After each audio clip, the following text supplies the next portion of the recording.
नमस्कार। इस वीडियो में हम बात करेंगे आयुर्वेद की दृष्टि से सुबह का नाश्ता कैसा होना चाहिए, यानी कि सुबह में क्या खाना चाहिए और क्या नहीं खाना चाहिए। तो अभी हम देख लेते हैं पहले कि आयुर्वेद की दृष्टि से नाश्ते के या भोजन के बारे में क्या बताया है। भाव प्रकाश नामक ग्रंथ में पंडित भाव मिश्र जी ने बताया है कि सायं प्रातः मनुष्याणाम भोजनम श्रुति बोधितम नान्तरा भोजनम कुर्यात अग्निहोत्र समो विधि, यानी कि अग्निहोत्र जैसा विधि भोजन का विधि है, उसको प्रातः में यानी कि सुबह में और शाम में ही करना चाहिए। नान्तरा यानी कि बीच में भोजन नहीं करना चाहिए। तब प्रातः माने क्या, सुबह सुबह तो 6 बजे भी सुबह होती है, 7 बजे भी होती है, 9 बजे भी होती है और गुड मॉर्निंग तो हम 12 बजे तक कहते हैं। तो सुबह किसको गिननी है, तो इसके आगे के श्लोक में बताया है कि यहाँ प्रातः का अर्थ क्या लेना है। उसमें ये बताते हैं कि याम मध्य न भोक्तव्यम याम युग्मम न लंघयेत, याम मध्य रसोत्पत्ति ही याम युग्मात बलक्षय, यानी कि प्रथम प्रहर उसको कहते हैं याम, याम यानी कि प्रहर। प्रथम प्रहर में कुछ नहीं खाना है, क्यों? क्योंकि उसमें रस की उत्पत्ति होती है। रस उत्पत्ति का कार्य शुरू करता है हमारा शरीर प्रथम प्रहर में, तो वो तैयारी होती है भोजन को पचाने की। तो जब तैयारी होती है तब भोजन नहीं करना है। तो ये हो गया कि प्रथम प्रहर में भोजन नहीं करना है। अब भोजन तो नहीं करना है, तो उसमें अपवाद है कि आप उषः पानी यानी कि पानी पी सकते हैं और औषध ले सकते हैं, बराबर है। तो ये तो पहला कह दिया।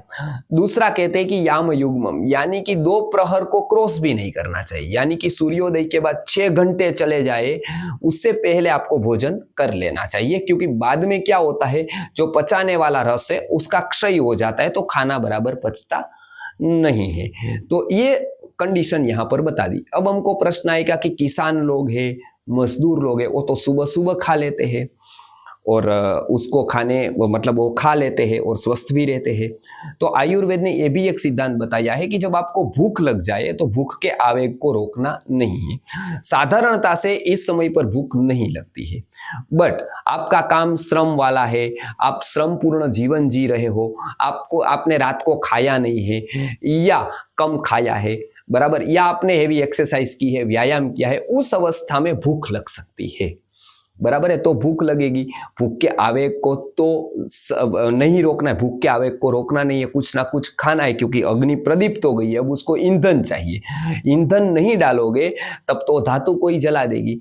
तब क्या खाना है वो आयुर्वेद में बताया है, और तब भूलकर भी क्या नहीं खाना है वो भी आयुर्वेद ने बताया, क्योंकि अग्नि तो है बट अभी वो मध्य में नहीं आई है, क्योंकि अग्नि का संबंध सीधा सूर्य से है, क्योंकि वो सूर्य का अंश है। तो जैसे जैसे सूर्य पूर्व से मध्य की ओर आता है उसी क्रम से अग्नि है वो मध्य में आती है, यानी तीव्र तीव्र होती जाती है। अब अभी तो अग्नि है बट तीव्र नहीं है, अर्थात तीव्र भूख नहीं है सुबह के प्रथम प्रहर में। उसके बाद वो तीव्र होती जाती है, तीव्र होती जाती है, क्योंकि सूर्य मध्य में आता जाता है। अब उस समय सुबह में तीव्र अग्नि नहीं है, तो उस समय पहले तो क्या नहीं खाना है। तो जब तीव्र अग्नि न हो, तीक्ष्ण न हो, तब प्रज्वलित न हो, ज्वलित न हो, तब क्या नहीं खाना है, तो गुरु पदार्थ नहीं खाने हैं, बराबर है, भारी वस्तुएं नहीं खानी है, बराबर है। तो ऐसी वस्तुएं जो गुरुपन जिसमें होता है, पचने में भारी होती है, दुर्धर होती है, बराबर है, ऐसी नहीं खानी है। तो ऐसी चीजें क्या है जो रोजमर्रा के जीवन में लोग खाते हैं बट उसको खानी नहीं चाहिए, आयुर्वेद की दृष्टि से वो हम बात करेंगे। तो सबसे पहली ऐसी चीज है अंकुरित धान्य, स्प्राउट्स। वैज्ञानिकों ने उसको हाई प्रोटीन के नाम पर बहुत प्रचलित कर दिया है। लोग भी बहुत सारे जो एक्सरसाइज करने वाले हैं और भी लोग हैं, वो उसको अंकुरित धान्य को, यानी कि अंकुरित हुए धान्य को खा लेते सुबह सुबह में, या मूंग चना ये सब खा लेते अंकुरित किए हुए। अब वो ऐसा बताते हैं कि इसमें हाई प्रोटीन होता है, बट आयुर्वेद की दृष्टि से वो विरुद्ध होता है। चरक संहिता में बताया गया है कि ऐसा जो धान्य है वो दुर्धर होता है, यानी कि पचने में बहुत भारी है। तो वो यदि उसका समय लंबे सेवन तक किया जाए तो पेट के अनेक प्रकार के रोग होते हैं। पेट खराब हो जाता है, अजीर्ण हो जाता है, कब्ज हो जाती है, ऐसे अनेक प्रकार के पेट के रोग हो सकते हैं। तो अंकुरित धान्य रोज नहीं खाने चाहिए सुबह सुबह में। यह पहला, क्योंकि उसको विरूढ़ कहा है, विरुद्ध नहीं, विरूढ़, बराबर। तो ये एक हो गया। ये साधारणता से बहुत सारे आयुर्वेद को मानने वाले संगठनों में, आश्रमों में भी होता है, क्योंकि उन्होंने चरक संहिता का तो अध्ययन नहीं किया है। किसी का प्रवचन सुन लिया, कहीं पुस्तक पढ़ ली, कहीं पेपर में पढ़ लिया, ऐसा ही हुआ है। सूक्ष्मता से अध्ययन नहीं है। तो अंकुरित धान्य नहीं खाने चाहिए रोज, कभी कभी आप खा सकते हैं। तो ये पहला हो गया। दूसरा लोग जब हम देखते हैं सिटी में या महानगरों में या नगरों में, उसमें ड्राई फ्रूट्स खाते हैं अलग अलग प्रकार के भिगोकर। जैसे बादाम खाते हैं, जैसे अंजीर खाते हैं, बराबर है, कभी कभी काजू खाते हैं, वो ऐसे ही खाते हैं, मुनक्का खाते हैं। तो उसमें आप ड्राई फ्रूट्स खा सकते हैं, बट वो ऋतु के अनुसार खाना है। जैसे ठंड है तो भारी खा सकते हैं, बट गर्मी है तो मुनक्का के अलावा और कोई ड्राई फ्रूट्स नहीं खा सकते हैं। तो इस प्रकार से ड्राई फ्रूट्स भी अनेक प्रकार के आपको नहीं खाने हैं 12 महीने। कोई कोई ड्राई फ्रूट्स आप ऋतु के अनुसार खा सकते हैं। ठंड में बहुत सारे खा सकते हैं, बट गर्मी में तो केवल मुनक्का खा सकते हैं। बारिश में तो मुनक्का भी कम खा सकते हैं। तो इस प्रकार से ड्राई फ्रूट्स वो भी एक दो ही खा सकते हैं। वो भी जो पचने में भारी ना हो, ऐसे ड्राई फ्रूट खा सकते हैं। अब तीसरा जो होता है वो तो बहुत भारत में प्रसिद्ध हो गया है, और वो है चाय या कॉफी पीना। कभी कभी तो लोग बेड टी पी लेते हैं। जैसे उसका पेट ही साफ नहीं होता है तो बेड में ही टी पी लेते हैं। वो सबसे बेड आदत है उसकी। तो सुबह चाय भी पीनी हो तो सुबह नहीं पीनी चाहिए, क्योंकि उस समय क्या होता है कि यदि खाली पेट चाय गई तो एसिड उत्पन्न होता है, एसिडिटी हो सकती है, पित्त विकृत होता है। तो चाय पीनी है तो कुछ खाकर पीनी, यदि पीनी है तो। कॉफी भी पीनी है, कुछ खाकर पीनी है। डायरेक्ट वो नहीं आना, पहला वो नहीं जाना चाहिए। चाय या कॉफी जैसे उष्ण, तीक्ष्ण या एसिड करने वाले पदार्थ हो सकता है तो छोड़नी चाहिए, नहीं हो सकता है तो कुछ खाकर उसको थोड़ा पीना चाहिए। अच्छा, दूसरी बात, वो ज्यादा मात्रा में नहीं पीनी चाहिए। तो ज्यादा मात्रा में वो पित्त का वर्धन करती है, एसिड उत्पन्न करती है और बहुत सारे रोग करती है। तो ये चाय कॉफी की जो आदत है वो छोड़ देनी चाहिए, वो भी सुबह सुबह नहीं पीनी चाहिए। चौथे नंबर पर है जो गुजरात में सबसे ज्यादा दिखाई देता है, ये अभी तो महाराष्ट्र में भी पहुंच गया है, यूपी में भी कोई कोई खाते हैं, वो है गाठिया, जलेबी, नमकीन जैसे पदार्थों का सुबह सुबह नाश्ता करना। अब वो ऐसे तो तले हुए हैं, भारी है। अब सुबह में अग्नि मंद है, उस समय यदि हम ऐसे पदार्थ खाते हैं तो हमारी अग्नि और मंद होती है, अजीर्ण होता है और पेट के अनेक प्रकार के रोग होते हैं। उसमें जो तेल उपयोग होता है वो भी खराब होने के कारण हम हार्ट के प्रॉब्लम भी हो सकते हैं। तो गाठिया, जलेबी या नमकीन जैसे पदार्थ जो पचने में भारी है, जिस तेल पक्व होते, तेल में पकाए, वो भी रोज नहीं खाने चाहिए, कभी कभी आप खा सकते हैं। 5वें नंबर का है वो है ब्रेड या बिस्किट जैसे मैदे वाले पदार्थ। ब्रेड या बिस्किट जैसे पदार्थ को सुबह सुबह नहीं खाना चाहिए, क्योंकि मैदा है वो पचने में भारी होता है और उसका सेवन करने से भी अनेक प्रकार के पेट के रोग हो सकते हैं। तो ब्रेड, बिस्किट या कोई भी ऐसी जो बेकरी आइटम से उसकी आदत नहीं डालनी चाहिए। बच्चों को भी वो सुबह सुबह नहीं देना चाहिए।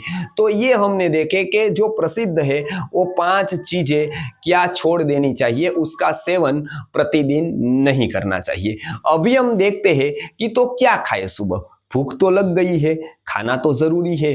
तो यदि किसान है, मजदूर है, जो हेवी वर्क करते हैं, वो तो सुबह कुछ भी मतलब भारी भी खा सकते हैं।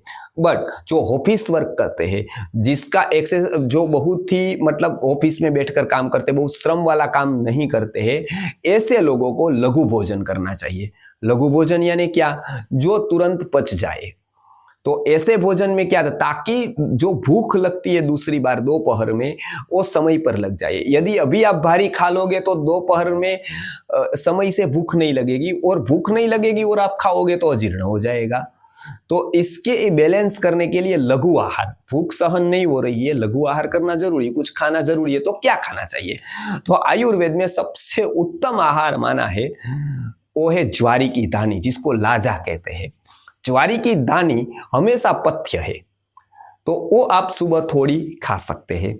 उसको थोड़े घी के साथ, हल्दी के साथ भूनकर उसको थोड़ा ले सकते हैं। तो ये नंबर 1 का आहार है। वो एकदम हल्का है, कोई नुकसान नहीं करता है और तुरंत पच जाता है, ताकि समय पर भूख भी लग जाती है जो दोपहर में भोजन करते हैं उनके लिए। नंबर 2 पर है भुने हुए चने।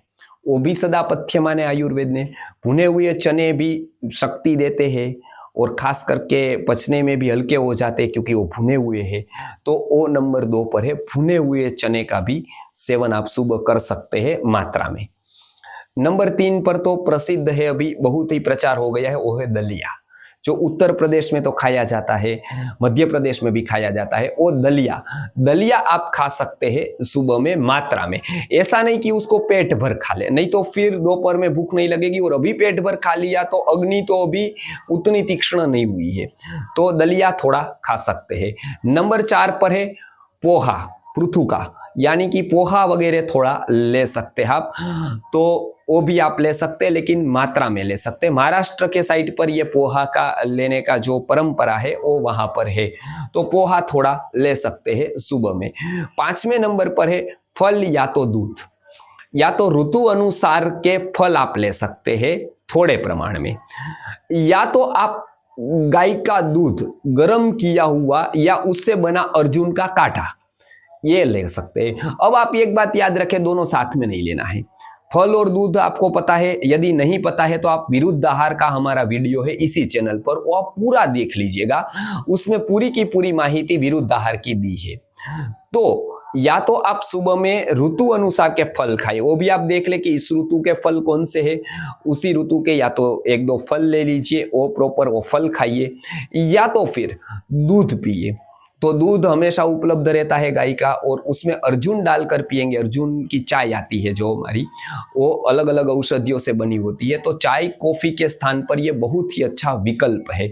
उसका जो लाभ है वो हृदय को भी है, और उसका लाभ है वो पाचन तंत्र को भी है, और स्फूर्ति भी बनी रहती है।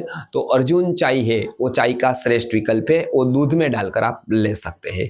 तो ये जो 5 आइटम है वो अभी के काल के हिसाब से जो लोग नगर में रहते हैं, नागरिक जीवन जीते हैं, उसके लिए श्रेष्ठ आहार के रूप में बताई गई है, ताकि उसको भोजन के समय पर वो पच जाए, वापस भूख लग जाए, और अजीर्ण, पेट दर्द या कॉन्स्टिपेशन जैसी समस्या न रहे। तो ये 5 चीजों में से कोई 1-2 नाश्ता आप उसको करेंगे, शायद एक आध, तो वो बदल बदल पर भी आप कर सकते हैं कि 1 महीने में ये, 1 महीने में, 1 महीने में, ऐसा भी आप कर सकते हैं। तो पाचन तंत्र अच्छा रहेगा, और आयुर्वेद कहता है कि सर्वेपि रोगा जायन्ते मंदे अग्नो, यदि मंद अग्नि नहीं होगी तो आपको कोई रोग नहीं होगा और शतवर्ष तक जी सकेंगे।